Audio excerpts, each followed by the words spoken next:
Persidangan kasus dugaan korupsi dan TPPU yang menyeret terdakwa Gus Yazid terkait BUMD Cilacap mendadak menjadi sorotan publik. Bukan hanya soal perkara yang sedang dihadapinya, Gus Yazid menyampaikan permintaan langsung kepada majelis hakim yang sontak mengundang perhatian.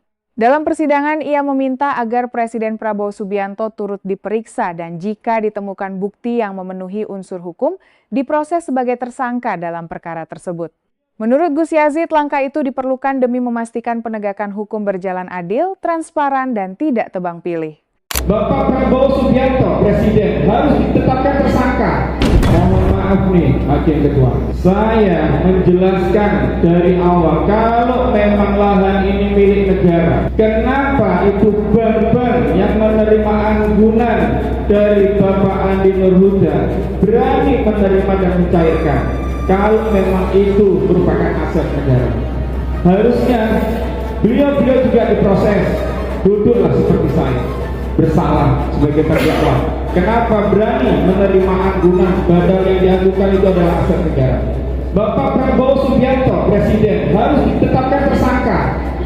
Bapak Prabowo waktu itu Kemhan, Bapak Hakim Ketua, ya kan?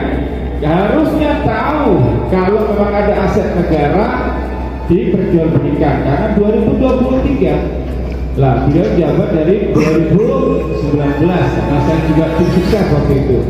Bu Sri Mulyani juga harus ditetapkan karena tidak terdaftar nih aset negara ini. Apa yang akan diselundupkan, apa yang akan digelapkan oleh data Menteri Keuangan.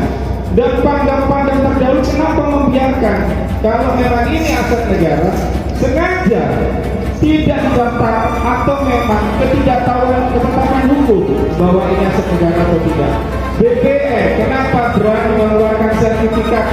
Bukankah HPL itu ditandatangani oleh Menteri yang waktu itu adalah Jenderal Purnawirawan Bapak Hadi Cahyanto?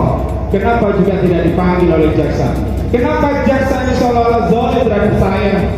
Tebang pilih, apa benar apa kata masyarakat bahwa hukum hanya tumpul ke atas, tajamnya hanya untuk masyarakat tingkat bawah seperti saya?